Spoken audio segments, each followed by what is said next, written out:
बच्चों अब हम लोग पढ़ेंगे ट्रिग्नोमेट्रिक टेबल और इनकी वैल्यूज कैसे कैलकुलेट करती हैं और क्या क्या होती है और किसे इन्हें कैसे हम लोग आसानी से याद रख सकते हैं वो देखते हैं। तो ये हो जाएगा हमारा sine theta, cos theta, tan theta, cot theta, sec theta and cosec theta. तो सबसे पहले हम लोग देखेंगे 0 डिग्री कैसे हम लोग सॉल्व करेंगे। तो 0 डिग्री के एंगल की बात करी जाए तो 0 डिग्री का मतलब हो गया अगर ये हमारा है तो 0 डिग्री वाला जो एंगल होगा इसी पे ओवरलैप करेगा। मतलब इसमें इस केस में क्या होगा कि हमारे पास कोई भी P नहीं होगा। हमारे पास क्या होगा जो हमारा जैसे हमारा एक ट्रायंगल होता है ऐसे होता है, ठीक। तो ये हमारा थीटा होता है और ये रिड्यूस होकर ये जो लाइन है ऐसे आते आते कम होते होते इसी लाइन पे आ जाए तो उस केस में हमारा क्या होगा कि ये P खत्म हो जाएगा और जो हमारा H होगा वो इसी लाइन पे HP होगा और H किसके बराबर होगा, B के बराबर होगा।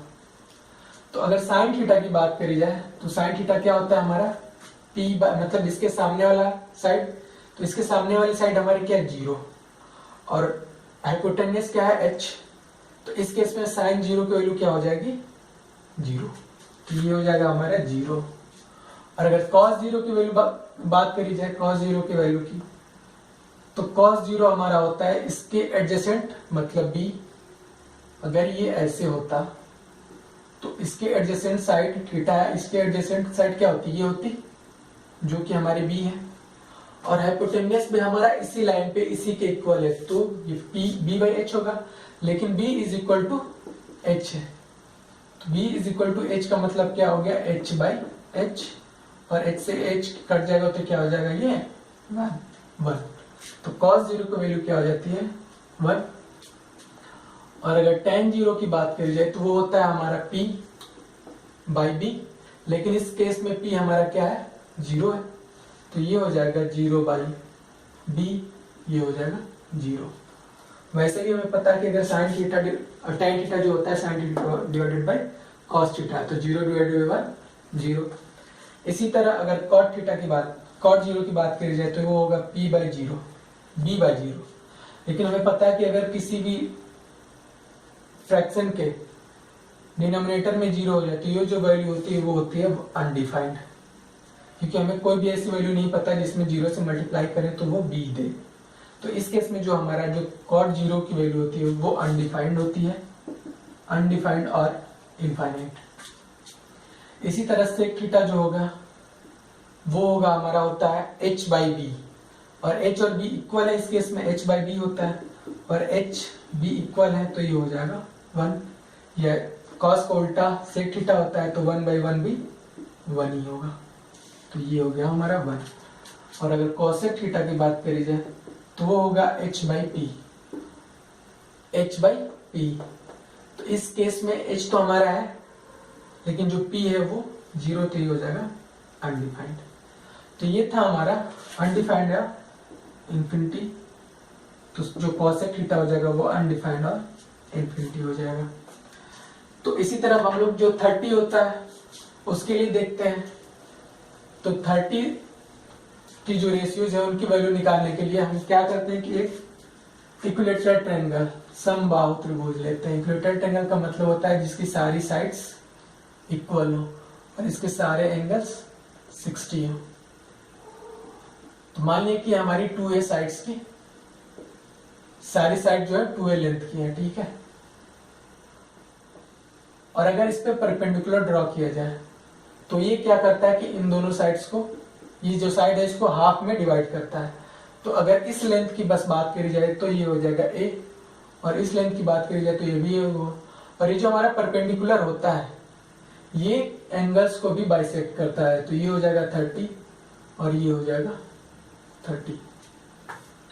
अब यहाँ पे अगर साइन 30 की बात करी जाए, साइन 30, तो साइन 30 कौन सा एंगल है ये।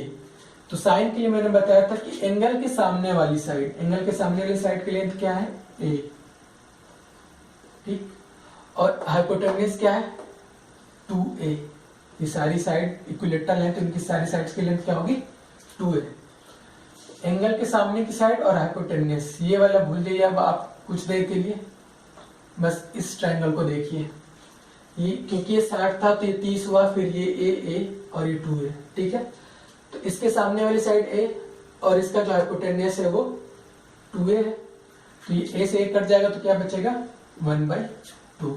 तो जो sin 30 की वैल्यू होती है वो होती है 1/2।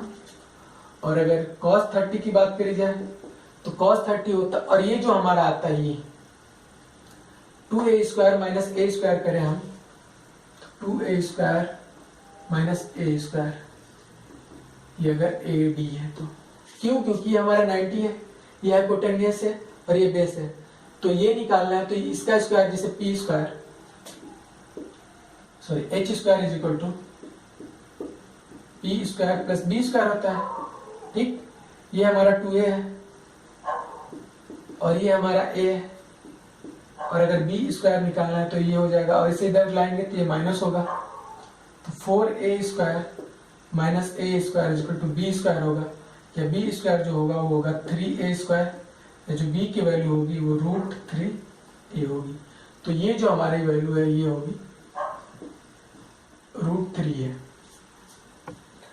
तो अब देखिए जो cos थीटा होता है वो साइड एडजेसेंट, मतलब 30 के लिए साइड एडजेसेंट है, 30 के बगल में तो ये साइड है, और हाइपोटेन्यूस तो इस साइड की लेंथ कितनी है √3/2a।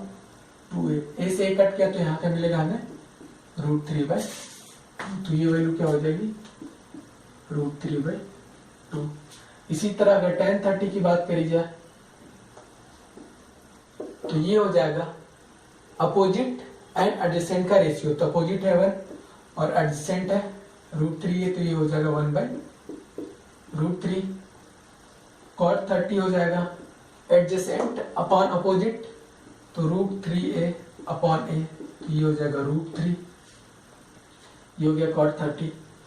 ये sec 30 की बात करी जाए तो ये हो जाएगा हमारा h/b, तो h/b या side hypotenuse upon side adjacent, तो हाइपोटेन्यूस हमारा 2 है और साइड एडजेसेंट है √3a, तो ये हो जाएगा 2/√3। और अगर कोसेक 30 की बात करी जाए तो ये होगा हमारा हाइपोटेन्यूस, मतलब इसके ये हाइपोटेन्यूस और उस साइड अपोजिट, तो 2a divided by √3a divided by a, तो ये हो जाएगा 2। तो यहाँ से हमें ये वैल्यूज मिलती है, हम पुट कर देंगे तो यहाँ पे हो जाएगा 1/√3, और ये हो जाएगा √3, ये हो जाएगा 2/√3, और ये हो जाएगा 2। अब इसी के बेसिस पे हम लोग cos 60 भी देख लेते हैं।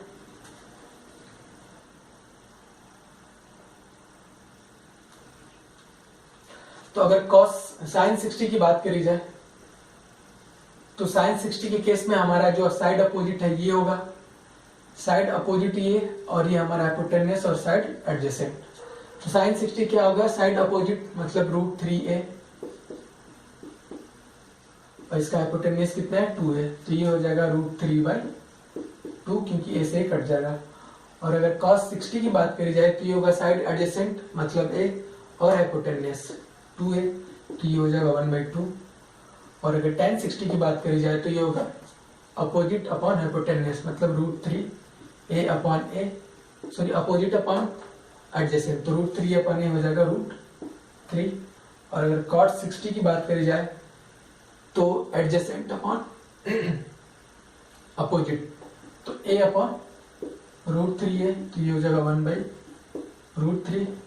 और अगर sec 60 की बात करी जाए तो हाइपोटेन्यूस अपॉन एडजेसेंट मतलब 2a अपॉन a, यही हो जाएगा 2।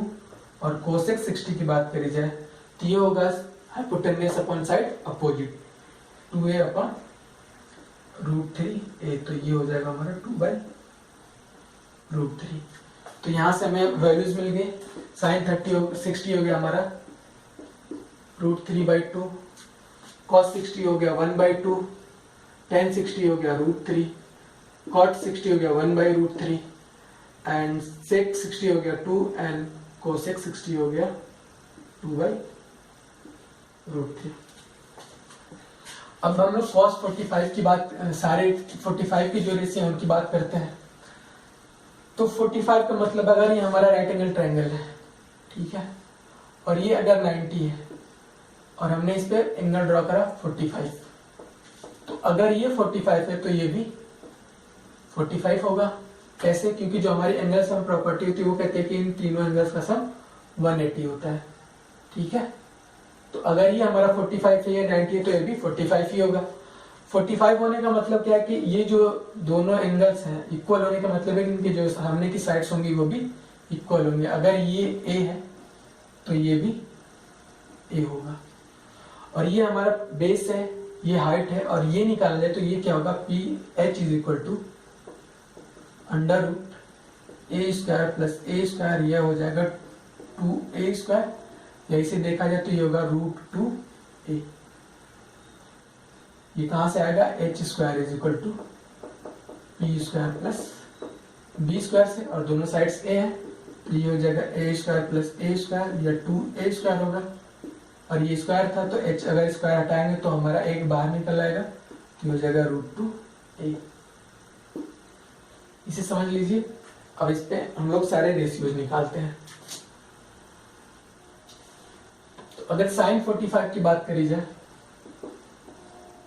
आप चाहे यहां से निकाले यहां से निकाले, इस केस में बात एक ही होगी क्योंकि दोनों में सेमी एंगल है। sin 45 इस एंगल के सामने का A और इसके हाइपोटेन्यूस √2A, तो ये हो जाएगा 1/√2। cos 45 की बात करी जाए तो साइड एडजेसेंट ये मतलब A/√2, तो इसकी वैल्यू भी हो जाएगी 1/√2। और अगर tan 45 की बात करी जाए तो ये और ये मतलब A/A, तो इसकी वैल्यू कितनी हो जाएगी 1। cot 45 B/A मतलब एडजेसेंट अपॉन अपोजिट, तो ये भी A/A होगा, इसकी भी वैल्यू 1 हो जाएगी। sec 45 की बात करी जाए तो ये होगा H/एडजेसेंट मतलब √2A/A, तो इसकी वैल्यू हो जाएगी √2। या अगर cosec 45 की बात करी जाए तो ये हो जाएगा हमारा H, ये साइड और इसका रेशियो, तो √2A/A, तो इसकी वैल्यू भी √2 हो जाएगी। तो अगर ये देखा जाए तो ये हमारे हमें क्या मिला है, 1/√2, 1/√2, 1, 1, √2 and √2। अब अगर 90 के सारे एंगल्स की बात करी जाए तो 90 के लिए हमारा 90 एंगल कब बनेगा, जब ये हमारी लाइन है, ठीक है, और ये हमारा है, और ये जब हमारा ये रिड्यूस होते हुए ये जो लाइन्स है एक ही पे हो जाए, तो ये हमारा जो एंगल होगा 90 होगा। और इस केस में जो हमारा P होगा वो H के इक्वल हो जाएगा और B जो होगा वो 0 हो जाएगा। मतलब जो हमारा एंगल ऐसे होना चाहिए था वो घटते मतलब हमें ये एंगल जो है 90 चाहिए। ये एंगल 90 तब होगा जब ये सीधे लाइन होगा, ऐसे होगा, या तो ये घट जाए या तो ये लाइन इस पे आ जाए, तो दोनों केस में जो हमारी लाइन होंगी एक दूसरे पे ओवरलैप करेंगे, तो P = H होगा और B हमारा 0 होगा। तो अगर sin थीटा की बात करें तो sin 90 की बात करें तो ये होता है हमारा साइड अपोजिट। अगर मान लीजिए ये हमारा थीटा था तो साइड अपोजिट और हाइपोटेन्यूस, लेकिन वो हो जाएगा P/H, लेकिन इस केस में P और H इक्वल है तो ये हो जाएगा H/H = 1। अगर cos 90 की बात करी जाए तो ये होगा हमारा B/H, लेकिन इस केस में B हमारा क्या है 0, तो 0 को H से डिवाइड करेंगे तो ये हो जाएगा 0। और अगर tan 90 की बात करी जाए तो ये होता है इसके अपोजिट और इसका एडजेसेंट, मतलब सामने वाली साइड और बगल वाली साइड। तो सामने वाली साइड तो P है, बगल वाली B है, लेकिन इस केस में B हमारा 0, तो ये क्या हो जाएगा इनफाइनाइट हो जाएगा, अनडिफाइंड हो जाएगा।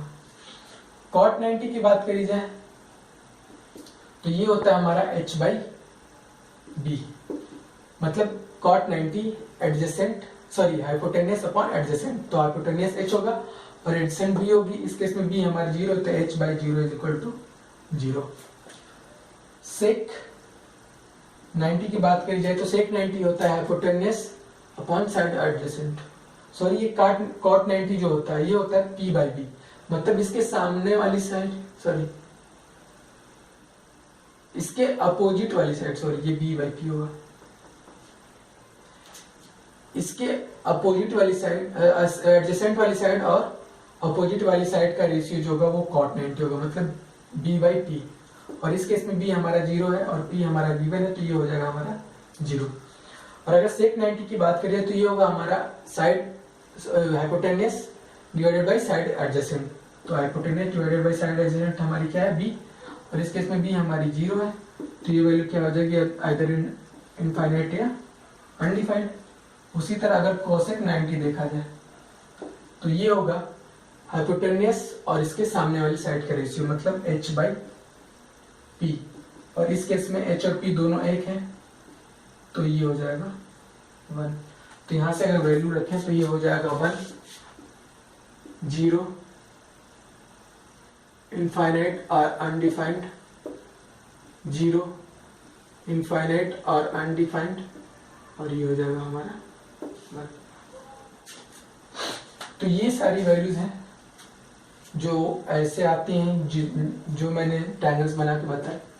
और इन्हें याद करने का तरीका है कि आप साइन थीटा की वैल्यूज को याद कर लीजिए, जैसे 0, 1, 1/2, 1/√2, √3/2, 1, और फिर ये जो वैल्यूज हैं इनको उल्टा लिख दीजिए, मतलब 1 ये और ये यहाँ पे और ये यहाँ पे।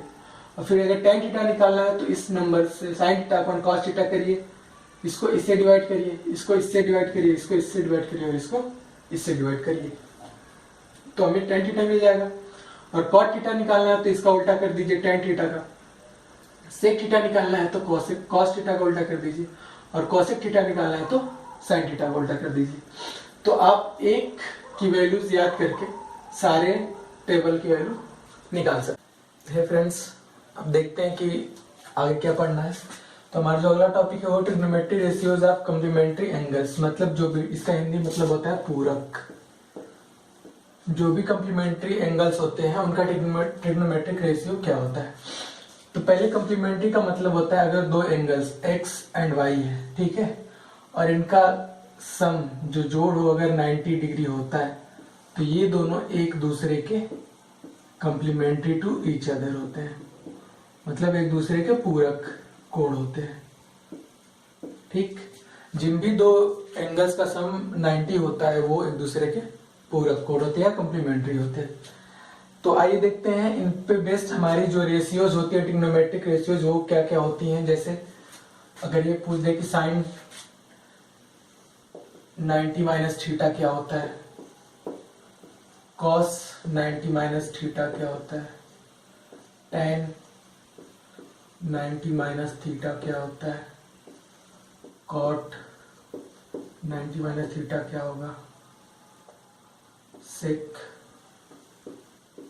90 minus theta and tan 90 minus theta. ठीक है। इसके लिए सबसे पहले हम लोग एक राइट एंगल ट्रायंगल लेते हैं जिसका ये राइट एंगल है। ठीक, मान लिया ट्रायंगल ABC है और B हमारा राइट एंगल है, और ये साइड जो है इसकी लेंथ T है, और ये जो है ये बेस है हमारा B लेंथ की, और ये हमारा हाइपो H। अब देखो ये 90 है और अगर हमने इसे थीटा माना तो 90 इन तीनों का सम क्या होगा, angle A plus angle B plus angle C is equal to 180 होगा। यहाँ पे एंगल A हमें पता करना है, एंगल B अगर 90 है और C थीटा है तो ये क्या हो जाएगा, angle A is equal to ये उधर जाएगा 180 माइनस 90 माइनस थीटा, तो ये कितना हो जाएगा 90 माइनस थीटा। ठीक, ये देखो अगर ये हमारा एंगल थीटा है तो ये जो एंगल होगा ये होगा 90 माइनस थीटा। मतलब अगर हम ए और सी को सम करें, angle A plus angle C, तो ये एंगल ए 90 माइनस थीटा है और सी थीटा है, तो इन दोनों का सम कितना आएगा 90। 90 आने का मतलब क्या, एक दूसरे के कॉम्प्लीमेंट्री है। ठीक, तो यहाँ ये बताने का बस मकसद ये था कि हम इसके हिसाब से, इस एंगल के हिसाब से साइन, जो भी ट्रिग्नोमेट्रिक रेशियो जैसे साइन हो गया, कॉस हो गया, टेन हो गया, ये निकालेंगे और इस एंगल के हिसाब से भी सारे रेशियोज निकालेंगे। तो आइए निकालते हैं। अगर हम पहले रेशियो की बात करें और हमने ये एंगल लिया हुआ है, तो साइन थीटा क्या होगा, साइन थीटा मतलब सामने वाली साइड P और H हाइपोटेन्यूस, ये होगा। कॉस थीटा क्या होगा, इस एंगल से लगी हुई साइड B और हाइपोटेन्यूस H। टैन थीटा क्या होगा, सामने वाली साइड P और इसके बगल से लगी हुई साइड B, ये हो गया। अगर कॉट थीटा की बात करिए तो इसका उल्टा B/P। सेक थीटा ये हो जाएगा इसका उल्टा, मतलब H/B। और जो कोसेक थीटा होगा वो होगा इसका उल्टा, मतलब H/P। ये हमारे इस एंगल के हिसाब से सारे रेशियोज है। और अगर इस एंगल के हिसाब से देखें, इस एंगल के लिए तो साइन 90 माइनस थीटा, ये एंगल हमारा 90 माइनस थीटा है, तो साइन 90 माइनस थीटा का मतलब ये जो एंगल है, इसके सामने वाली साइड, इसके सामने वाली साइड B और हाइपो H। ठीक, साइन थीटा का मतलब होता है साइड अपोजिट या सामने वाली साइड और हाइपोटेन्यूस का रेशियो। तो ये हो गया। अगर cos 90 माइनस थीटा की बात करी जाए तो ये हमारा 90 माइनस थीटा एंगल है, इससे लगी हुई साइड, इसकी लेंथ है P और हाइपोटेन्यूस, ये हो गया H। अगर tan 90 माइनस थीटा की बात करी जाए तो ये 90 माइनस थीटा है, तो इसके सामने वाली साइड मतलब B और इससे लगी हुई साइड P। ठीक, cot 90 माइनस थीटा इसका उल्टा हो जाएगा, क्योंकि एंगल दोनों सेम है, तो इसका उल्टा हो जाएगा P/B। सेक इसका उल्टा हो जाएगा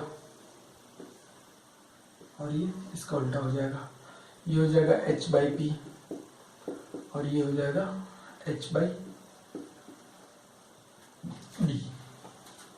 अब देखो, ये हमारे सारे साइन 90 माइनस थीटा के रेशियोज हैं और ये जो है हमारे साइन थीटा के रेशियोज हैं। अब इन दोनों को ध्यान से देखो और देखो कि किसकी वैल्यू सेम है और क्या तुम्हें मिलता है। तो ये देखो, साइन 90 माइनस थीटा की जो वैल्यू है B/H है। इस केस में देखो B/H किसकी वैल्यू है, cos थीटा की, मतलब साइन 90 माइनस थीटा की वैल्यू B/H है और cos थीटा की वैल्यू भी B/H है। तो यहां से हम लोग देख सकते हैं कि जो साइन 90 माइनस थीटा है वो क्या है, cos थीटा है। सेम देखो, ये हमारा cos 90 माइनस थीटा है, इसकी वैल्यू P/H है और साइन थीटा की वैल्यू क्या है, P/H, तो ये इसके इक्वल है। cos 90 minus theta is equal to sine theta. ये देखो, tan 90 माइनस थीटा B/P और इस केस में cot थीटा B/P, ये दोनों एक दूसरे के इक्वल है, मतलब tan 90 minus theta is equal to cot theta. और ये देखो, ये जो हमारा है cot 90 minus theta is equal to P/A और इस केस में जो tan थीटा है वो P/B है, तो ये एक दूसरे के इक्वल हो जाएंगे। तो यहाँ पे हो जाएगा cot 90 minus theta is equal to tan theta. ये जो सेक है इसके बाद इक्वल है, इसमें भी H/P है और इसमें भी H/P है, तो ये एक दूसरे के इक्वल हो जाएंगे। तो sec 90 minus theta is equal to cosec 90 minus theta. और ये जो है 10 90 माइनस सॉरी यहाँ पे होगा कोसेक, सॉरी ये होगा cosec 90 minus theta h by B है और sec theta h by B है, तो ये दोनों एक दूसरे के इक्वल हो जाएंगे। तो ये हो जाएगा हमारा cosec 90 minus theta is equal to sec theta. यही जो 6 फॉर्मूले हैं यही हमारे trigonometric ratios of complementary angles कहलाते हैं। मतलब जो साइन 90 माइनस थीटा होगा तो उसे हम लोग कॉस थीटा लिख सकते हैं, जो कॉस 90 माइनस थीटा होगा उसे साइन थीटा लिख सकते हैं। ऐसे ये जो 6 फॉर्मूले हैं इनको हम लोग कन्वर्ट कर सकते हैं। तो ये जो फॉर्मूले हैं इनके बारे में शायद ये इस पे जो बेस्ट क्वेश्चन होंगे वो इस बार जो स्टूडेंट्स 2021 में एग्जाम दे रहे हैं, जिनका 2021 में एग्जाम है, शायद नहीं आएगा। ये मुझे कंफर्म आइडिया नहीं है, लेकिन मुझे जहां तक पता है शायद नहीं आएगा। जिनको कंफर्म आइडिया हो इसे देख लें या इसे स्किप कर सकते हैं। बाकी जो अगले साल वाले बच्चे देखेंगे वो इन्हें आराम से देख सकते हैं। तो इनके बेसिस पे हम अपनी पूरी एक्सरसाइज सॉल्व करेंगे। तो अगर ट्रिग्नोमेट्री की जो एक्सरसाइज है वो सॉल्व करने की बात करी जाए तो ट्रिग्नोमेट्री सॉल्व करने का सबसे आसान तरीका है कि ट्रिग्नोमेट्री को अलजेब्रा की तरह यूज करो। मतलब जो हमारी ट्रिग्नोमेट्री है उसे ट्रिग्नोमेट्री के फॉर्मूले तो याद कर लो, ठीक है, उसके अलावा उसमें सब कुछ अलजेब्रा की तरह अप्लाई करो। और जब तुम्हें अलजेब्रा के फॉर्मूले याद होंगे तो जो तुम्हारी ट्रिग्नोमेट्री है वो बहुत ज्यादा आसान हो जाएगी। तो मैं यहाँ पे तुम लोग को अलजेब्रा के कुछ फॉर्मूले लिखवा दे रहा हूँ, उसे याद कर लो और इसे हम आने वाले एक्सरसाइज में यूज करेंगे। जैसे कुछ बेसिक, जैसे ये हो गया A square minus B square, ये हो जाएगा हमारा A plus B and A minus B, A cube minus B cube A minus B A square plus A B plus B square, A cube plus B cube A plus B A square minus A B plus B square. और जो भी फॉर्मूले हैं A plus B के whole cube, यहाँ पे minus भी कर लो, चलो ठीक है छोड़ो, ये हो जाएगा A cube plus B cube plus 3ab and A plus B, similarly A minus B का whole cube, A cube plus B cube, sorry ये सब माइनस हो जाएगा और ये हो जाएगा ए माइनस बी। ये फॉर्मूले और बाकी जो बेसिक होते हैं जैसे ए प्लस बी की whole square and A minus B की होल स्क्वायर, ये सारे फॉर्मूले याद रखो और इन सब का यूज करके हम लोग जो ट्रिग्नोमेट्री है वो सॉल्व करेंगे। और ट्रिग्नोमेट्री के बारे में मैं सबसे एक अच्छी बात बताना चाहता हूँ, जो तुम्हारे प्रूफिंग वाले क्वेश्चन होते हैं, प्रूफ करने वाले, ठीक है, इनमें अगर तुम्हें कहीं पे भी कुछ ना समझ में आए, मतलब you are not able to think, तो उसमें दो चीजें कर सकते हो। जैसे पहला, या तो change equation into sine theta और कॉस थीटा में चेंज कर दो जो इक्वेशन होगी तुम्हारी, ये जो इक्वेशन होगी उसको टेन थीटा या कॉट थीटा, जो भी इसके रेशियोज होते हैं उसमें चेंज कर दो। मैक्सिमम प्रेशर करना ये, और इसके अलावा जो भी अलजेब्रा होगी, अलजेब्रा के फॉर्म, अप्लाई अलजेब्रा।